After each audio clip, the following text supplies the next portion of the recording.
autenticidade. O voto, não se respeitou o voto de 54 milhões de brasileiros.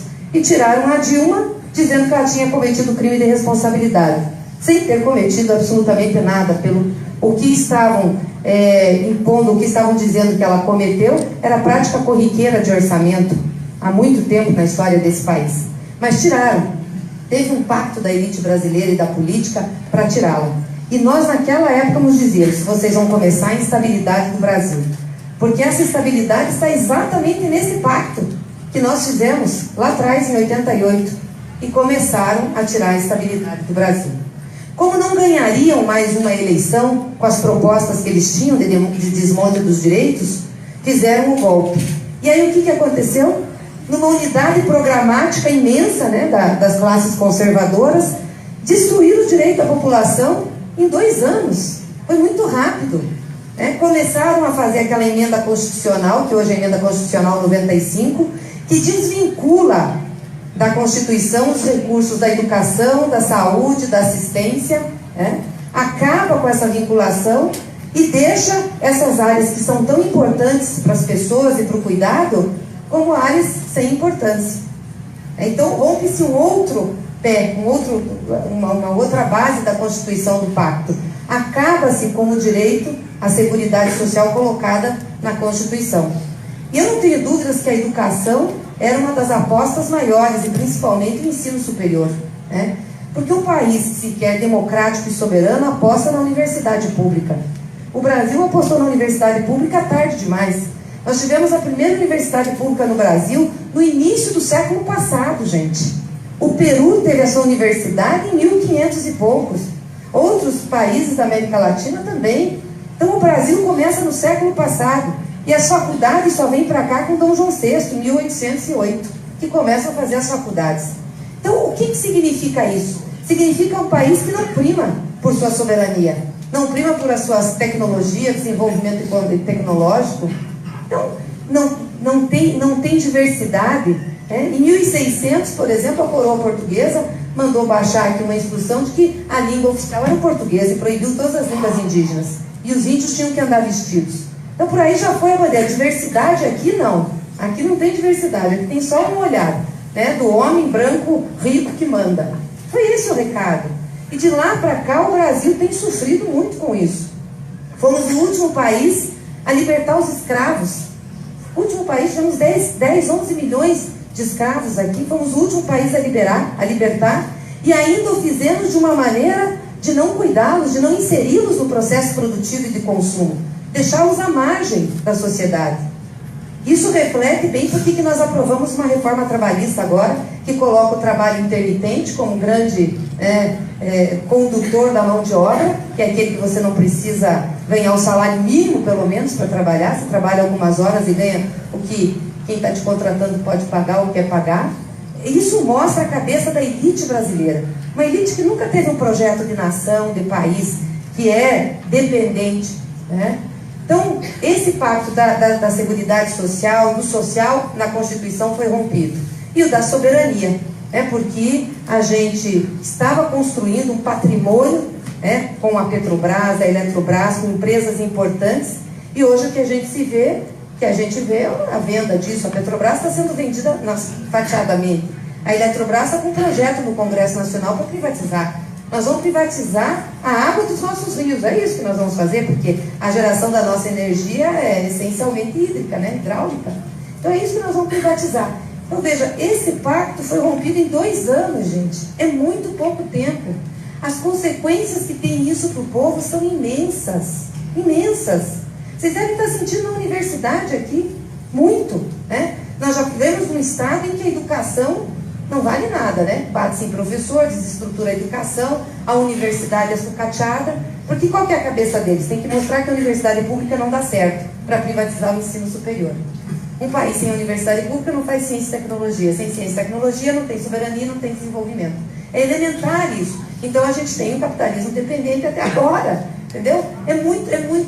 A visão deles sobre o desenvolvimento do Brasil é muito retrógrada, E vem com isso também o conservadorismo e aqueles valores que nós achávamos que estavam suplantados, Abriram o armário, saíram todos os fantasmas de dentro, do inferno, Porque, gente, é impressionante o preconceito que tem na sociedade, o machismo, a misoginia que nós estamos vendo surgir, né, o preconceito contra a população negra, indígena, LGBT.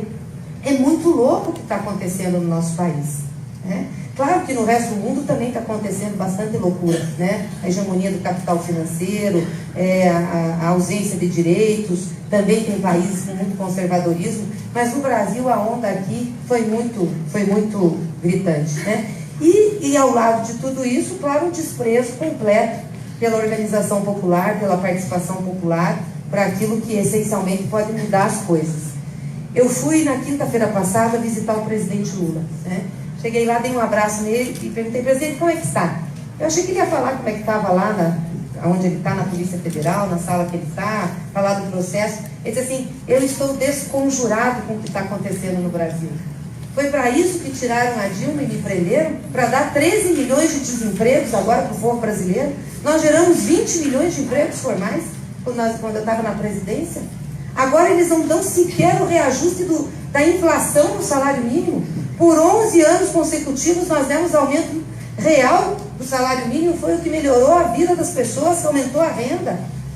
Foi para isso que eles nos tiraram, para colocar 1,5 milhão de pessoas abaixo da linha da miséria de novo, quando a gente já tinha revertido essa situação, para cortar recurso social, para cortar recurso da educação. Foi para isso que nos tiraram?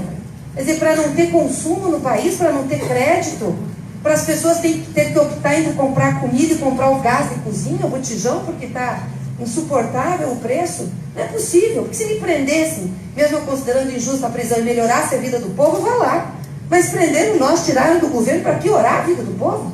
Essa gente está o quê? Querendo voltar a governar para 30%, 35% só? Porque eles disseram que só dava para governar isso? Ou seja, eles tiraram o povo do orçamento público, eles tiraram o pobre do orçamento público, como se o orçamento público fosse só para pagar as contas do sistema financeiro. E aumentaram a dívida. Disseram que a Dilma esculhambou a dívida pública, que nós esculhambamos as finanças. Quando Lula assumiu o país, a dívida pública líquida do Brasil era 60% do produto interno bruto. Quando a Dilma saiu, estava 39%. Agora está de novo 54%. Então, quem que está esculhambando as contas do país? São eles. Porque não há noção de desenvolvimento nacional. Há, na realidade, de concentração de renda. É o que nós estamos vendo. Para reconstruir isso, nós vamos demorar muito. Agora, a gente tem que ter a consciência da resistência. O que vocês estão fazendo nas universidades, e aqui os professores, os estudantes, principalmente nas universidades públicas, é fundamental. Nós não podemos esmorecer, ainda que tenha dificuldade, ainda que tenha repressão, ainda que tenha preconceito, nós não podemos esmorecer. Porque nós vamos sair, ali na frente nós vamos sair, não tem jeito. É um outro momento do país que está se conformando, não é mais aquele momento do ciclo democrático de 88, do pacto constitucional. A gente não sabe bem o que vem por aí, mas a gente tem que ter certeza de uma coisa, que nós temos lado, e o nosso lado está do lado da maioria do povo brasileiro. É desse lado que nós temos que estar. E se a gente tem esse lado, nós vamos defender aquilo que é benefício para o povo brasileiro. Nós vamos defender que o povo tenha renda, que o povo tenha emprego, que tenha desenvolvimento econômico, que o povo tenha acesso à educação, tenha universidade pública e gratuita, que a juventude tenha perspectiva. É para isso que nós vamos lutar. Para que não tenha preconceito, para que não tenha violência, para que a gente possa construir uma sociedade pacífica como nós estávamos fazendo. Para que as pessoas tenham direitos básicos, mínimos, tenham acesso a comer. É uma vergonha esse país voltar a ter fome. Um país que produz alimentos. Nós estamos num estado aqui que é um dos maiores produtores agrícolas.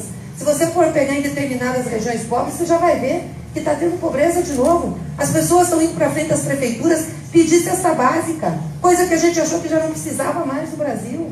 É uma vergonha pedir para pagar um botijão de gás, para pagar a conta de luz. É humilhante isso, para um país que tem a riqueza do Brasil. Não pode ser. Então é isso que tem que nos motivar. E é por isso que a gente está nessa luta.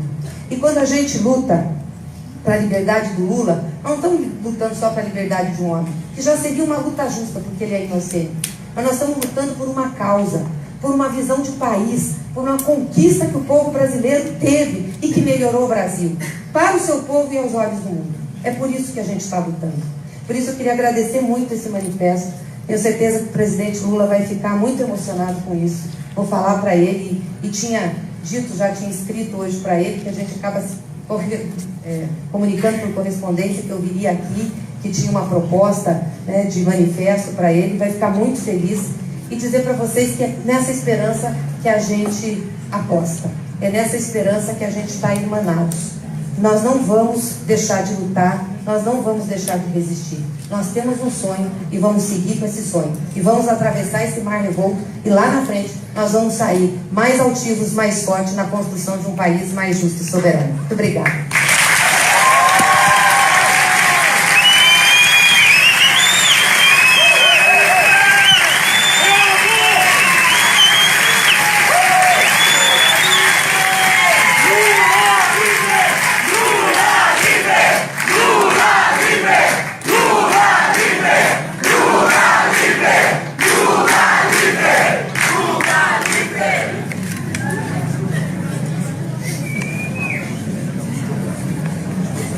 Registramos a presença do professor Pedro Teixeira, representante do deputado professor Lemos. Convidamos o professor Márcio Luiz Carreri, coordenador do Colegiado de História, para fazer uso da palavra.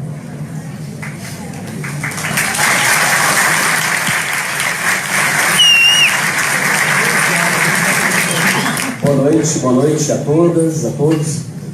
Eu tenho um texto para ler, um texto dos colegas, dos professores, dos alunos, mas tem alguns esclarecimentos antes.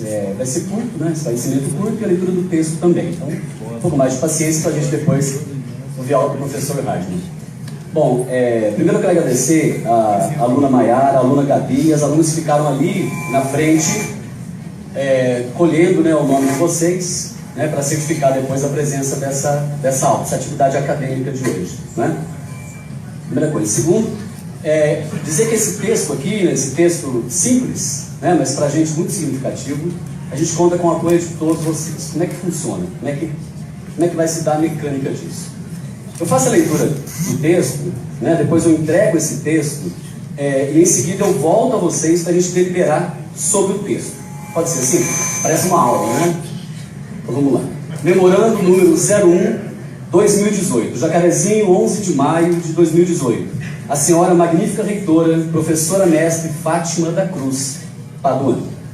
Assunto: solicitação de título de doutor honoris causa ao presidente Luiz Inácio Lula da Silva.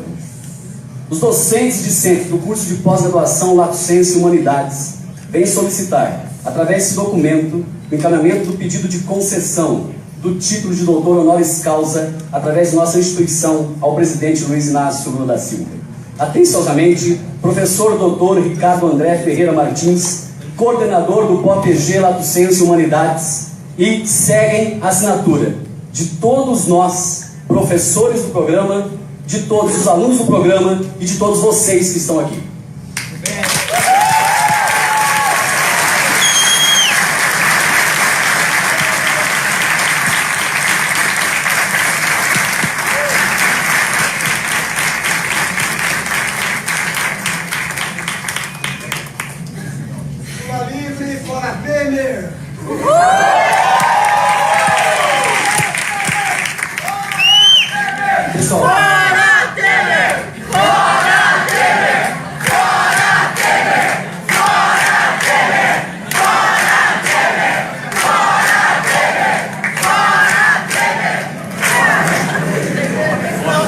A universidade é uma instituição pública, não é? Então ela tem sua formalidade, sua burocracia, enfim, né? Claro que esse pedido tem uma força, obviamente, né? Porque ele parte de um curso profissional da universidade, acadêmico, formado por 16 doutores, pesquisadores de diversas áreas das ciências humanas e da biológica e de letras.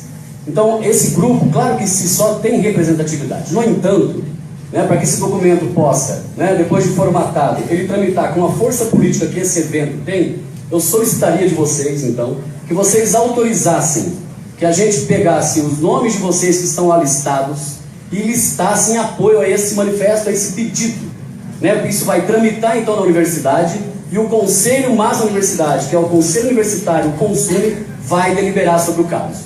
Os representantes de centro que nós temos aqui, né, os nossos guerreiros, professor, senadora, eles estarão lá para fazer a defesa desse texto. Nós temos representações de alunos, discentes, enfim, nós temos, não é, Cleide? Tem uma representação bacana lá no centro que possa, lá no conselho, fazer esse embate, fazer esse debate. Ok? Então, preciso de autorização de vocês, a gente faz um ato simbólico nesse sentido, né? Para que a gente possa, então, incluir o nome de vocês nesse pedido, né? Numa listagem bacana mesmo, para a gente protocolar isso na semana que vem. Então, nesse sentido, eu encaminho, se a mesa se permitir, quem concordar, né? Inclusive o pessoal que está atrás de mim aqui também, que esses nomes sejam listados ao pedido para a reitora e ao conselho que é superior à reitora, possa entregar para o Luiz Inácio Lula da Silva o título de doutor honoris causa da Universidade Estadual do Norte do Paraná.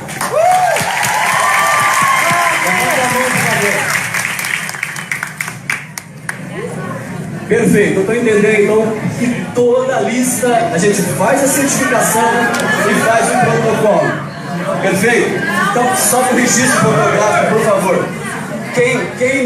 Quem se opõe a esse encaminhamento, por favor, serão certificados no evento, obviamente. A gente vai cumprir essa formalidade, mas, por favor, envie ao e-mail a discordância e a gente exclui da lista, perfeito? Não tem problema com isso. O pessoal pode ter vindo hoje, nessa noite, para esclarecer, né? Para formar a posição, para refletir sobre o momento do país, e ainda não tem uma posição. Perfeito. Nós entendemos, respeitamos isso. Então, aqueles que não concordam com isso, por favor, envie o e-mail para... Anotem, por favor. Aquele que discorda do nome ser enviado. Envie o e-mail para humanidades@uemp.edu.br. Com a manifestação de vocês, nós retiramos o nome de vocês. Ok? Façam isso, por favor, até domingo, porque a gente já vai providenciando, né, a formatação para esse protocolo. Perfeito assim? Aí nós respeitamos a plateia e aqueles que não querem, portanto, fazer esse pedido. Ok? Nós encaminhamos desse jeito, né? E a gente então passa a palavra para a mesa.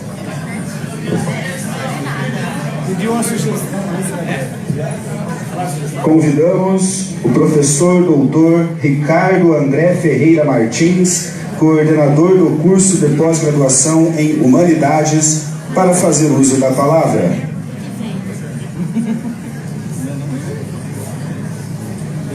Boa noite, muito obrigado pela presença de todos. Quero agradecer aqui especialmente a presença da senadora Gleisi Hoffmann, que veio aqui conosco, né? Está funcionando. Enfim, e agradecer a presença aqui do FUT, que veio nos brindar com sua presença também aqui, a todos os meus colegas, o Maurício, o Carreri, o James, o Jorge, eu acho que esse é.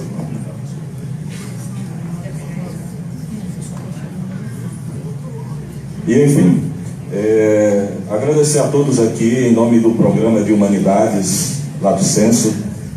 Este evento com certeza marca a nossa posição em frente a todos os fatos que estão acontecendo em nosso país.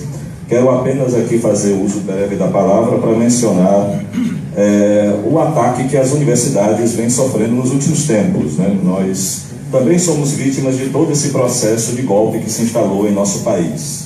Nós sabemos muito bem que nós estamos sendo vítimas em articulação com interesses internacionais muito específicos, e à luz dos documentos que foram revelados pela CIA recentemente, nós sabemos que o Brasil é um país monitorado pelos Estados Unidos há décadas, em virtude de nossas riquezas e nossa posição estratégica no mundo, e nós sabemos que o instrumento recente que eles estão fazendo uso não é mais os golpes militares, mas sim o lawfare, né? A utilização da lei como instrumento de repressão. E nesse sentido, as universidades brasileiras, instrumentalizadas por interesses desses setores, têm sido vítimas de algumas operações que na realidade não encontram nada. Recentemente, a operação que atingiu a UFSC, Ouvido Loucos, soltou um relatório de 817 páginas em que não há nenhuma prova contra o reitor Cancellieri, que suicidou-se, né, em um ato de depressão, mas também em virtude de tudo. Imagine o que é, né, ter a sua carreira acadêmica, a sua reputação intelectual, todo o cuidado que nós acadêmicos temos em construir a nossa inteligência, a nossa pesquisa, e isso ser destruído com difamação, calúnia e falta de provas, e em nome dos interesses de setores conservadores. Mas não apenas a ouvidos moucos, nós também temos a esperança equilibrista em relação ao UFMG, a Operação Editor em relação ao UFJF, a Operação 14 Bis, enfim, ainda que se questione que haja corrupção em muitos setores do Brasil, é necessário que essas ações sejam conduzidas dentro dos trilhos da democracia. E, antes de tudo, que haja o direito ao contraditório e que haja o direito a responder de maneira juridicamente segura a todo o processo, coisa que não está sendo garantida a ninguém mais nesse país, principalmente àqueles que se colocam na resistência a tudo isso. E nós, universidades públicas, estamos na trincheira de resistência em termos de conhecimento, de produção, de pesquisa, e porque nós somos responsáveis também por mais de 90%, quase que 100% da pesquisa desse país. É bom lembrar que, desde o Fernando Henrique, a maioria das universidades desse país hoje são privadas. São quase 2.000 instituições privadas nesse país, contra menos de 200, eu não tenho o número aqui preciso, menos de 300, perdão, universidades públicas, e evidentemente ainda temos os institutos federais que se somam a isso. E essas poucas universidades que hoje já estão presentes nos interiores do nosso país são responsáveis pela maioria da produção de conhecimento e de ciência desse país.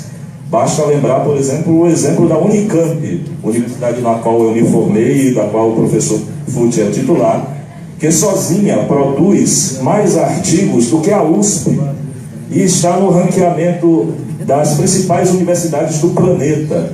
Então, destruir universidades com este potencial, fora a USP, a Unesp e as federais, é destruir a esperança que todos nós temos aqui, porque esta é a porta de entrada pela qual muitos jovens desamparados de nossa sociedade entram para se tornar, no futuro, brilhantes pesquisadores e cientistas. Numa universidade elitizada, nós não teremos condições de que grande parte da sociedade brasileira chegue às cátedras. E é isto que eu gostaria de dizer. Agradeço mais uma vez a presença de todos em nome do programa de Humanidades, e eu quero que o FUT venha o mais rapidamente possível. Uma boa noite e aprecie o evento.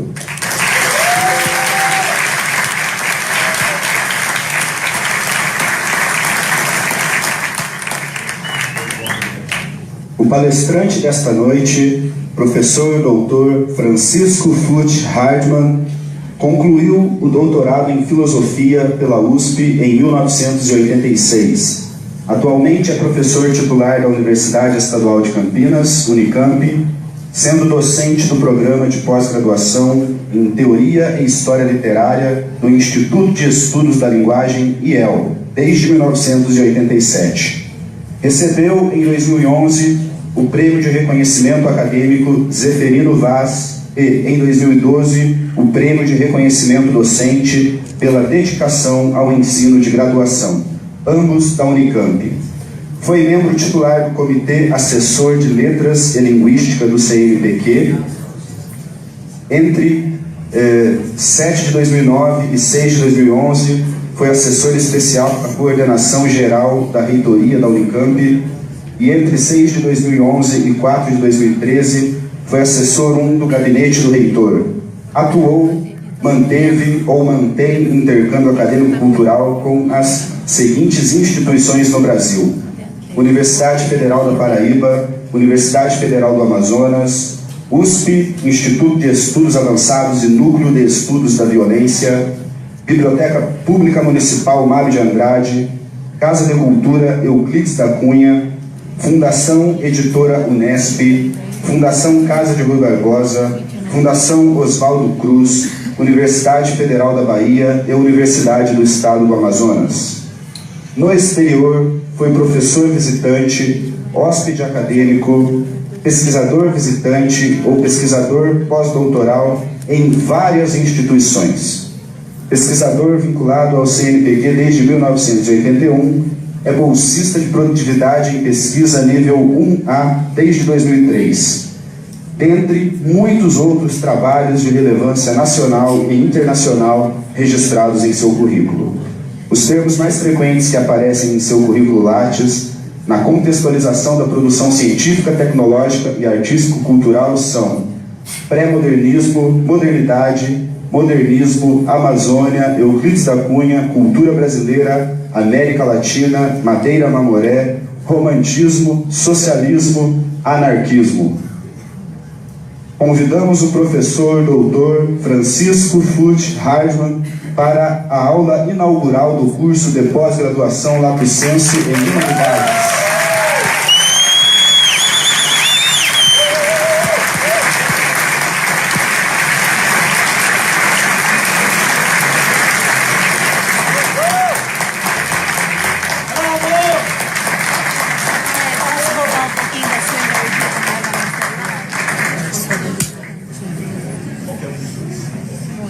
Alô? Muito boa noite. Boa noite, Jacarezinho. Essa energia, sobretudo da juventude, dos nossos estudantes, das nossas estudantes, que nos dão esperança de que vamos derrotar o golpe instalado nesse país, que vamos reconstituir a democracia, não passarão os golpistas, graças sobretudo a vocês, graças a essa energia. Eu tenho já tempo integralizado para me aposentar no Unicamp, os meus alunos já estão até cansados de ouvir isso.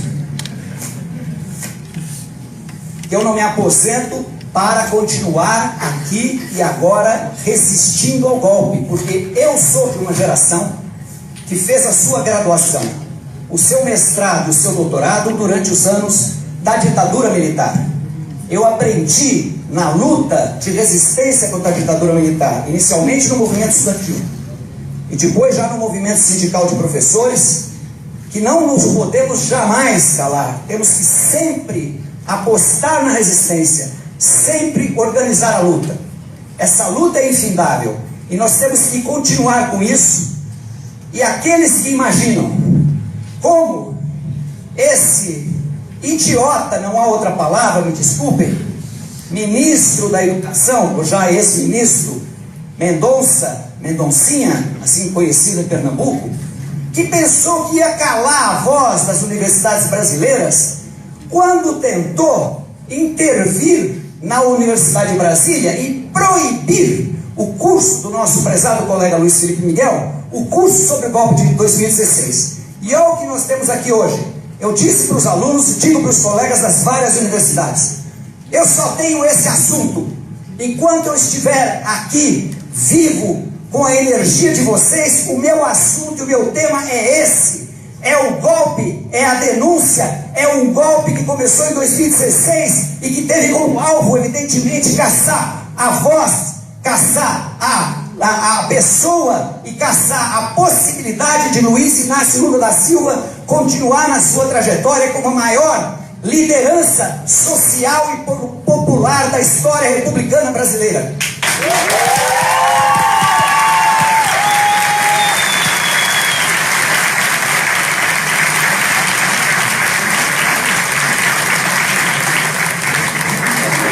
Costumam comparar alguns jornalistas, alguns historiadores, a figura de Lula à figura de Getúlio Vargas, em termos de popularidade. Há semelhanças, mas há grandes diferenças. Getúlio Vargas jamais alcançou a liderança popular. Getúlio Vargas não era um homem pobre trabalhador da classe operária, o primeiro operário a chegar à presidência da República em toda a história das democracias mundiais. Getúlio Vargas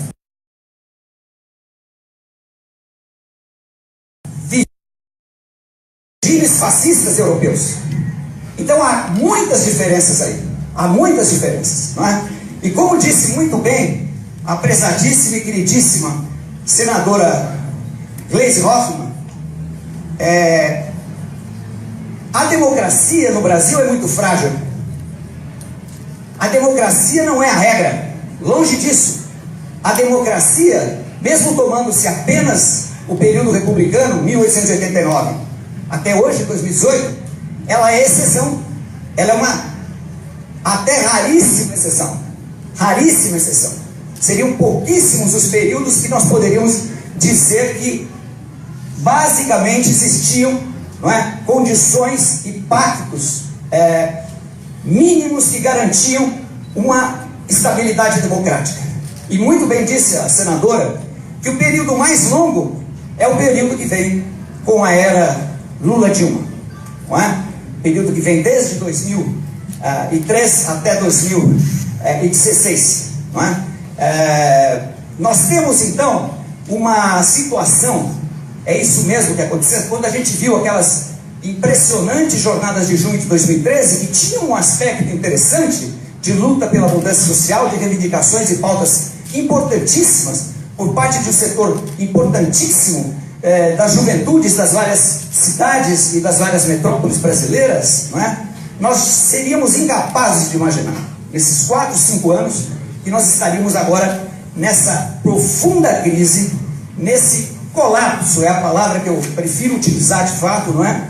Do regime instaurado com a Constituinte e a Constituição de 1988. Eu vou pegar aqui uma rapidíssima, eu alterei evidentemente a minha fala, porque eu considero que essa atividade, além de ser uma aula, eu tenho a honra, a alegria enorme de estar aqui com vocês. Agradeço aqui a todas, a todos os colegas que me receberam desde Londrina de uma maneira tão generosa, tão carinhosa, para além de qualquer protocolo, que eu não tenho nem palavras. Seriam extremamente pobres as minhas palavras para agradecer por essa confiança, por essa solidariedade, por essa recepção.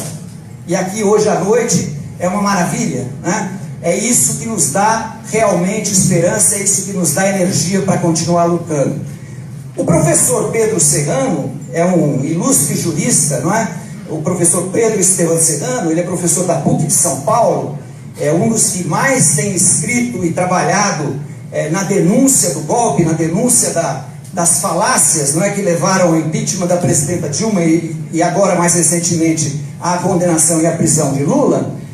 Ele diz justamente no seu livro, um livro muito interessante que eu recomendo a vocês, editado em 2016 pela editora Alameda, né, lá de São Paulo, portanto uma edição recente, chama-se Autoritarismo e Golpes na América Latina, breve ensaio sobre jurisdição e exceção. É um livro muito, muito interessante, não é? Escrito ali no calor da hora do golpe, do impeachment da presidenta Dilma, mas que tem uma visão geral sobre essa questão no continente latino-americano. E já na introdução, ele nos alerta para o fato que a senadora colocou muito bem na sua fala, não é? No âmbito da teoria, eu cito aqui esse pequeno trecho, da teoria geral do Estado, não raramente encontramos afirmações que nos dão a impressão de que a sociedade vivencia hoje a concretização plena do Estado de Direito. No plano da realidade, porém, percebe-se que o Estado de Direito é um projeto humano e político. Eu diria até um projeto social, não é? Uma concepção abstrata que nunca se realizou completamente em nenhuma sociedade histórica conhecida. Por mais justo que seja um país num dado momento histórico, os valores essenciais da democracia não foram estabelecidos de forma universal e integral em relação a todos os seres humanos do mundo, residentes ou transeuntes por seu território, né? E na questão do transeuntes temos toda a questão agora das migrações, dos refugiados, não é? E de toda essa questão. Muito bem, esse é um quadro geral que nos alerta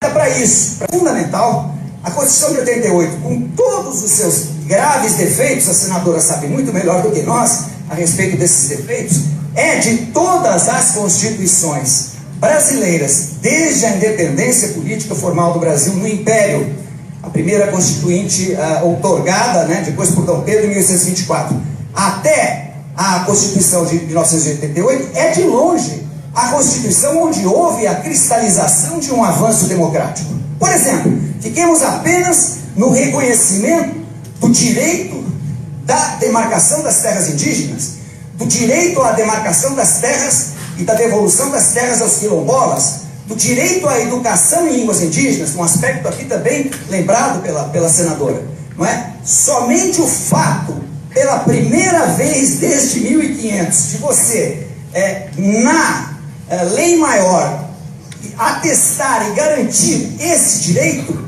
isso representa um avanço absolutamente notável, que evidentemente vem sendo, como tantos outros avanços, destruído. O caso da legislação trabalhista, nem falar, aqui também mencionado, né? O governo Vargas, com todas as suas contradições, ao final do período do Estado Novo, 1943, existe a consolidação das leis de trabalho. Vejam, a consolidação, a CLT, assim chamada, a consolidação das leis de trabalho, jamais tinha sido, não é, cancelada, destruída ou adulterada, nem mesmo pelo regime da ditadura militar. Quer dizer, nem mesmo o regime da ditadura militar ousou fazer isso, digamos assim. Não é evidente que havia setores ali que estavam, sem dúvida alguma, completamente interessados nisso. Vai ser o governo golpista de Temer que vai patrocinar, não é? Sempre aliado, isso é muito importante, porque nós estamos aqui num estado, não é, de dominação tucana. Quer dizer, aqui nós temos essa irmandade São Paulo-Paraná, essa irmandade perversa, não é? Dessa ditadura do tucanato. No caso de São Paulo, são 22 anos de desgoverno, de desatenção e de destruição da escola pública básica e fundamental. Isso não é um desleixo, não é uma negligência passageira, isso é uma estratégia de destruição. Porque você destruindo a educação básica e fundamental, você destrói também a possibilidade de uma universidade avançada e crítica e plural e democrática. Você destrói a possibilidade do avanço do conhecimento, da pesquisa, da ciência, da tecnologia, da inovação e do desenvolvimento, não é? Então, esses processos estão em curso e a gente tem sempre que dar nome, sim. Agora nós temos que dar nome, não é, aos vampiros do povo, porque o desfile da Paraíso do Tuiuti, é o que eu sempre digo, aquilo não foi só um felicíssimo achado da cultura popular brasileira, que é sempre, né, que sempre nos surpreende pela sua criatividade, pelo seu imaginário e pela sua inventividade. O desfile da Escola Paraíso de Tuiuti, que foi censurado e foi intimidado no desfile das campeãs, né, pelo governo golpista, ele colocou ali uma coisa que eu diria que nem é uma metáfora, não é? Não é metáfora, quer dizer, é uma imagem muito real, porque este governo, ou este desgoverno golpista, não vamos chamar de governo, é um desgoverno, ele está destruindo, não é? Esse desgoverno, não é? Ele não faz mais nada do que vampirizar o povo brasileiro. Ele é um governo de vampiros, é o golpe do sem voto, é o golpe do sem voto. Eles não caçaram só a Dilma em 2016, como bem lembrou a senadora, caçaram 54 milhões de votos. Esse é o princípio básico da democracia formal, o respeito à soberania do voto popular. Cancelaram 54 milhões de votos, não é? Com esse processo golpista. Aliás, menciono aqui também, se me permitem, o filme que me emocionou enormemente, que eu vi há cerca de poucas semanas lá em São Paulo, numa pré-estreia, mas que entra em circuito nacional, em alguns locais, em algumas cidades ele vai passar certamente, talvez quem sabe em Londrina. O filme se chama O Processo, é um longo documentário de Maria Augusta Ramos, uma cineasta, uma jovem cineasta, valorosíssima, da jovem geração de cineastas. Ela produziu esse filme, ao qual ela deu o nome de O Processo, se inspirando, não é, no título da obra, digamos por assim dizer, quase surrealista de Franz Kafka, né, O Processo, né, esse absurdo desse processo, em cima exatamente do processo que levou ao impeachment da presidenta Dilma. foram durante 6 meses, 450 horas de gravação. Ela teve acesso a tudo, ela teve acesso às reuniões do Planalto, acesso ao Senado, acesso à Câmara, acesso à equipe de defesa, né, capitaneada pelo ministro Cardoso. Ela gravou 450 horas em ritmo alucinante durante 6 meses, e depois o trabalho, aí sim, o trabalho da grande cineasta. Ela fez uma edição maravilhosa e terrível ao mesmo tempo, porque ela expõe uma realidade, não é? De 2 horas e 10 minutos. Esse filme foi ovacionado em Berlim, não poderia ser diferente assim, no Festival de Berlim, e tem sido premiado em vários lugares do mundo, não é? E eu espero que rapidamente vocês possam ter acesso. Esse filme é um filme do absurdo que foi esse processo completamente, ele sim, um processo fake, senador Gleisi, um processo fake, um processo completamente forjado. Eu diria até, se me permite, que a senadora Gleisi sai muito bem na fita, como não seria surpreendente, ela sabe que sai muito bem nesse filme. E de outra parte, fazendo contraponto, né, temos o lado do horror, né? Aquela professora da Faculdade de Direito, do lado de São Francisco, Janaína Pascoal, é impressionante. Aquilo é o retrato mais perverso da elite do atraso, para retomar as palavras do professor José de Souza, da elite paulista. Ela é paulista essencialmente, a elite paulista do atraso. A professora Janaína foi reprovada pouco tempo depois no concurso de titularidade da USP. Ela ficou com 6,9. Não deram menos de 5 para não ficar um vexame total, né? Porque ela é professora da casa. Deram 6,9, que é nota de reprovação, é nota de corte, né? Nota de aprovação a partir de 7. Ela disse que a banca era petista. Mas quem conhece? Isso é uma piada mesmo, é para dar risada mesmo. Porque quem conhece a Faculdade de Direito do Largo de São Francisco sabe que petista lá, se tiver, você vai contar no dedo de uma mão, olha, e olhe lá, né? Então, é incrível, quer dizer, esse protagonismo, não é? Dessa agente do golpismo que teve esse papel tão pérfido, não é? Naquele momento, nesse filme, né? Nesse processo que agora tem essa versão documentada, crítica, de uma perspectiva, de uma posição. Porque tem toda uma produção, uma superprodução de filmes que tenta colocar o nosso juizeco Sérgio Moro, não é? Como o novo herói nacional, né? Mas não emplacou, né? Foram produções caríssimas, né? Dizem, olha, não emplacou. Os caras fizeram aquela mega produção, puseram não sei quantas centenas de salas, a bilheteria não garantiu, não teve retorno, né? Já tinha, evidentemente, muito financiamento ali por fora, né? Mas é isso, né? Olha, eu tinha aqui, então, estabelecido algumas frases que são inspiradoras para a gente poder imaginar esse processo. Se nós considerarmos desde as jornadas de junho, mas mais proximamente, eu acho que mais precisamente, eu diria que o golpe começou no dia seguinte dos resultados do segundo turno das eleições presidenciais de outubro de 2014. No segundo turno, que a direita pensava ganhar, né? Quando ela perdeu no voto, né? Quis ganhar na marra, quis ganhar no tapetão e começou a articular essa reação, né? Com essas várias forças, o PSDB tendo um protagonismo absolutamente indispensável. O PSDB deu a legitimidade para as forças golpistas, do ponto de vista da chamada, né, opinião pública da classe média, da classe dominante, da mídia, da grande mídia e assim sucessivamente, não é? Eu diria, e digo isso, e já disse nas várias aulas que eu tenho apresentado sobre esse tema, que o Fernando Henrique Cardoso, que é insensado, né, até hoje, só se for decrépita. As suas teorias, as teorias mais importantes que ele produziu nos anos 70, junto com Enzo Faleto, lá no exílio chileno, todo mundo que está próximo e que foi próximo dele, é uma geração bem anterior à minha, mas eu já vi vários depoimentos de professores falando que aquilo lá foi escrito pelo Enzo Faleiro. E ele assinou.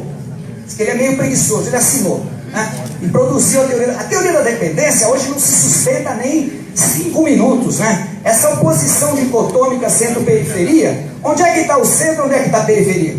Não é?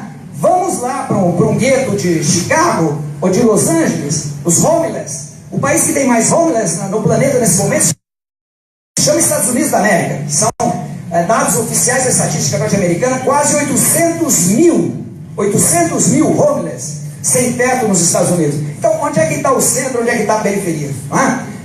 A periferia pode ser o centro. A periferia, aliás, as periferias devem ser o centro. Eu vou então iniciar essa lembrança com um manifesto que me emocionou muito. Eu estava naquele tempo de Bolonha, durante aqueles meses do golpe, senador, e eu vi uma coisa que me deu luz, me deu também esperança, aquele belíssimo manifesto das periferias contra o golpe, não é?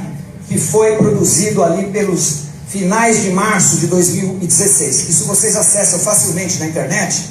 O que me chamou sempre a atenção naquele documento muito, muito contundente foi que ele foi fruto de cerca de 500 coletivos, não é?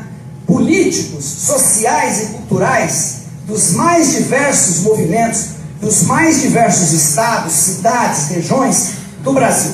Não é? Acho que nenhum sociólogo, nenhum cientista político seria capaz até de ter esse inventário, esse mapeamento, né, previamente. Tem várias pessoas estudando essa questão, evidentemente, das periferias. Então você deu ali uma vitalidade, não é? E nesse manifesto, como não poderia deixar de ser, ele termina justamente com o não vai ter golpe, não vai ter luta, haverá luta, né? Que era uma palavra de ordem muito importante. As pessoas dizem às vezes que o povo está um pouco perplexo, que o povo está silencioso, que o povo está passivo. Isso é besteira, não é? Se você conversa mais nas ruas com qualquer pessoa, não é? De origem mais pobre, trabalhadora, etc., seja nas ruas, no comércio, nas indústrias, você verá a indignação popular, né? A indignação popular, né? Com esse arbítrio completamente clamoroso hoje, né? De ter aprisionado Lula e ter mantido solta a quadrilha que se apoderou do poder em Brasília, chefiada por Michel Temer, ou mesmo todo esse tucanato, não é? De alta estirpe criminosa, aliás, de longa trajetória criminosa, entre eles exatamente a figura de Aécio Neves, que foi quem começou, não é, a tentar puxar o tapete da presidenta Dilma. Então, é escandalosamente seletiva, escandalosamente, vamos dizer, desigual essa reação. Mas é claro, ela tem um alvo. O golpe não foi constituído para acabar com a corrupção no Brasil, não é? Para virar a página, fazer uma nova etapa na história do Brasil. Não, ele foi feito exatamente para calar, para caçar a possibilidade do PT ser uma alternativa de poder nacional, de poder, né, central de poder nacional do Estado brasileiro. Bem, essa tradição golpista, não é? Não só a militar, mas a civil, tem longa data. Vamos lembrar de uma frase, eu sei que aqui tem muitos estudantes que vêm da área de história, muitos prezadíssimos colegas aqui, grandes professores de história. Essa frase é famosa, essa frase do governador de Minas Gerais, Antônio Carlos, para pegar a oligarquia mineira, né? A oligarquia paulista e mineira estão sempre ali, né? Em 1930, nas vésperas da Revolução de Outubro, Revolução de 30 de Getúlio Vargas, ele disse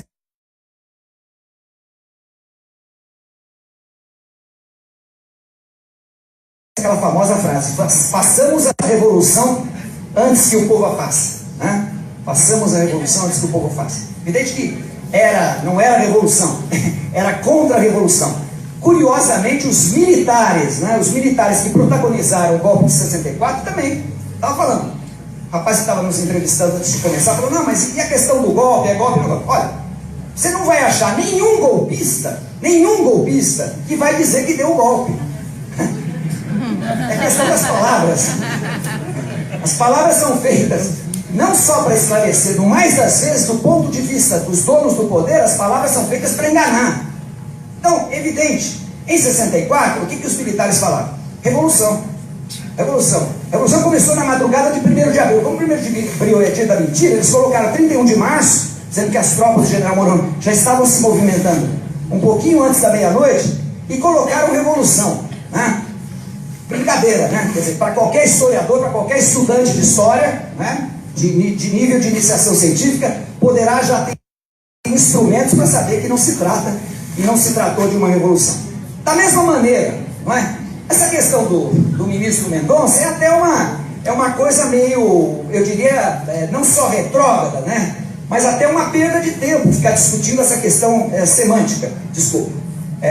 Vamos ver se está melhor assim. O ministro Mendonça, não, mas tem que ver as outras versões, não sei o que, não sei o que. Bom, a interrupção do processo, a cassação da soberania do voto popular, processos que são completamente fake do ponto de vista jurídico, do ponto de vista político, não é? Que outra palavra tem? Não é? Não foi golpe militar, ok, foi golpe parlamentar, golpe midiático e golpe judicial. Quer dizer, esse setor, felizmente não é todo o poder judiciário, temos que sempre fazer exceção, mas o setor golpista do poder judiciário, ele participa ativamente vamos dizer, dessa articulação. Aqui lembrou também o meu querido professor Ricardo Martins, que os Estados Unidos têm interesse, é evidente. Não se trata como no passado, né, quando o presidente Lyndon Johnson ligava para o embaixador Lincoln Gordon, aqui no Rio de Janeiro, em Brasília, melhor dizendo, já em Brasília, e dizia assim: como é que é? Ele está se aproximando de Cuba, estava falando do presidente João Goulart. Essas gravações hoje estão disponíveis, né? Nesse fabuloso filme Um Dia, que durou 21 anos. Ele está assim, ele teve reuniões, teve viagens e tal, então ele não pode permanecer, ele tem que ser afastado. Isso está claro, é uma ligação radiofônica do presidente dos Estados Unidos para o embaixador. E o embaixador ligado diretamente ao setor da cúpula militar que estava tramando o golpe, Castelo Branco à frente. Né? Isso hoje está documentado, né? Então hoje não se trata mais do presidente, né? Seja lá antes o Trump e agora o Trump.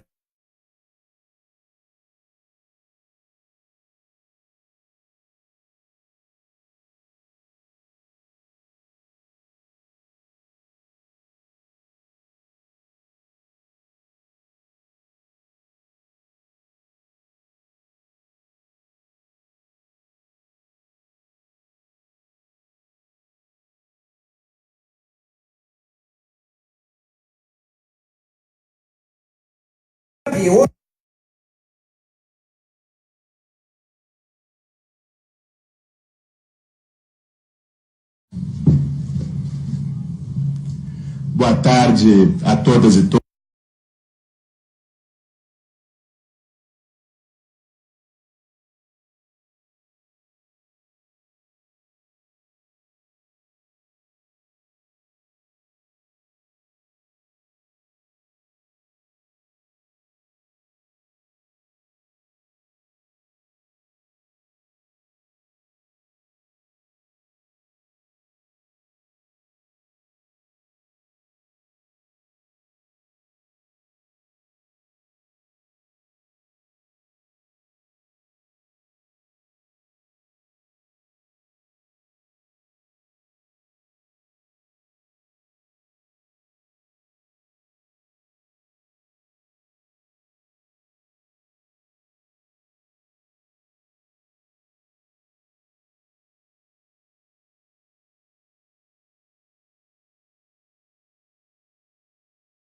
Todos.